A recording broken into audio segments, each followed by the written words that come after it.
আসসালামু আলাইকুম ভিউয়ার্স। আজকে আমরা দেখেন আপনাদের সামনে দুইটি নোট নিয়ে কথা বলবো।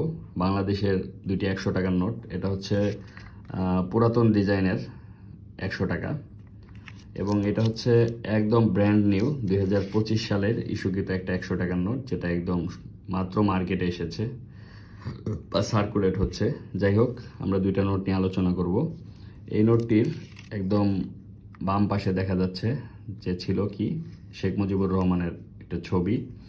তো শেখ মুজিবুর রহমানের ছবির স্থলে আসলে নতুন নোটটিতে কি ব্যবহার করা হয়েছে দেখেন। 60 গম্বুজ মসজিদ বাগেরহাটে অবস্থিত, মানে একটা স্থাপনা ছবি ব্যবহার করা হয়েছে। এই ছবিগুলো সাধারণত আমাদের যে আগের সিরিজের নোট দেখা যায় 2000 সালের আগে যে ধরনের নোটগুলো ছাপানো হতো, সেই নোটগুলোতে এই ধরনের বিভিন্ন পুরাতন স্থাপনা এর ছবি ব্যবহার করা হতো, যার কারণে নোটগুলা অনেক কালারফুল এবং অনেক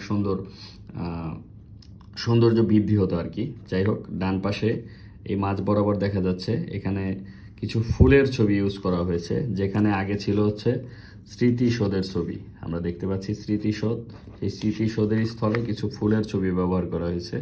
এই ফুলগুলো আসলে সেই 1973, 74, 75 এই সময়ের 5 টাকা 10 টাকাগুলোতে ইউজ করা হতো। আমার চ্যানেলে এবং পেজে এখনও সেই ভিডিওটা আছে, দেখতে পাবেন। লাল কালারের 5 টাকা, সেই 5 টাকায় এই পদ্ম ফুল বা শাপলা ফুল এই ধরনের ছবি ইউজ করা হতো, যার কারণে নোটগুলো আসলে সৌন্দর্য অনেক বৃদ্ধি পেত। তো এই ধরনের কিছু কাজ এই নোটটায় করা হয়েছে, মানে সৌন্দর্য ফুটিয়ে তোলার যে কাজটা, এটা নিঃসন্দেহে করা হয়েছে, চেষ্টা করা হয়েছে।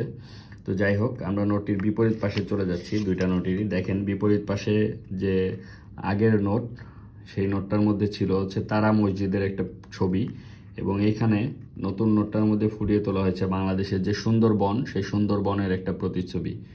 তো যাই হোক, একটা নোটের মধ্যে দেখেন একটা দেশের যে বন, একটা ঐতিহ্যের একটা ছবি এবং বিলুপ্ত প্রায় বিভিন্ন প্রাণীগুলো যে ফুটিয়ে তোলা হয়েছে, এবং সম্মুখভাগে একটা স্থাপনা, একটা গুরুত্বপূর্ণ স্থাপনার একটা প্রতিচ্ছবি তুলে ধরা হয়েছে।